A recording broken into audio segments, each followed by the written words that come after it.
My friends, lately I have noticed that every turn I take is a reminder of something great. It seems every corner I look to, every street I pass, almost every building has been designed with a constant picture of how great our country is. Everywhere I look, there was yellow. Ito ay tunay na masalamat sa inyong pagpunta, ang aming pamilya ay patuloy na si Ninoy at si Bob. Ito po ay paalala sa amin at sa buong bansa na ang mga sakripisyo ng aming mga magulang ay buhay pa rin na sa mga puso ng mga Pilipino.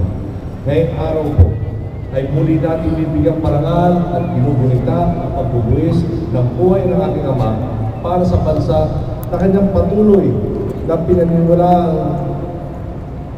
hanggang sa huli. Back in 1973, my father Ninoy Aquino wrote a letter to the military commission saying, "I have faith in the Filipino. I believe that with all the resources at his disposal and given the facts and the truth, the Filipino can resolve any difficulty and achieve his vision of good and just society." It was with great courage and strength that he stood up against injustice and stood his ground in full belief that the Filipino is capable of lighting that candle of hope. Pagkalipas na ilang taon, isang simpleng may bahay na si Corazon Aquino ang naging patunay sa wikain ng aking ama na kapag sandata mo ang katotohanan, ang pagbabago ay iyong makakamit. Ang aking mga magulang ay kinilala ng ating bansa at pati ng buong mundo sa kanilang kagitingan. Kinilala sila at pinangahan sa kanilang pagkikibaka laban sa mga yumuyurang sa karapatan ng mga Pilipino. Masasabi ko po na sila ay ordinaryong mga mamamayan. Sila po ay mga ordinaryong mamamayan na nakatasan na gampanan ang malaking responsibilidad sa mga hindi pangkaraniwang pangyayari. Sa bawat pagkakataon na sila ay kailangan magdesisyon, doon sila sa kung ano ang makakabuti para sa inyong lahat. Mga minamahal nilang kababayan. Both Ninoy and Cory had an abiding faith that deepened in times of adversities. This faith is in the guiding power of God, and faith in genuine democracy gave them courage and direction. Sa kanilang paniwala, hindi kailangan ng tahas at hindi kailangan ng pagtanak ng dugo upang muling magtipon-tipon at pagtagumpay ang taong bayan sa pagsulong ng iisang adhikain.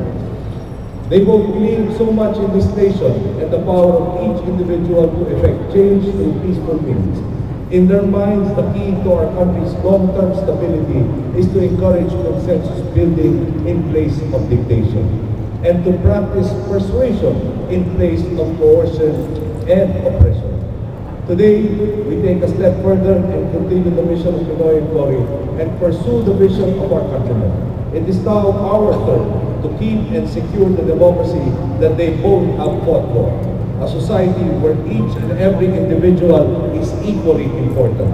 In a democracy, everybody contributes to the improvement of society. This is its very heart and essence. However, with freedom and opportunity comes responsibility. This is a burden that we all must share.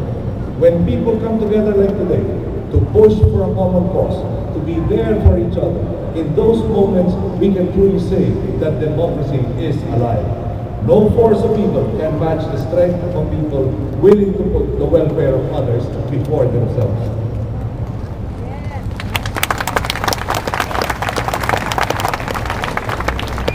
Both my parents advocated simplicity and humility. I may be aware of my strengths, but I am doubly aware of my weaknesses.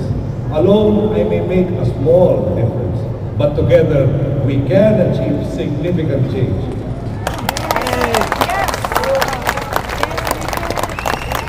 What our case will be tomorrow depends on how we choose to act today.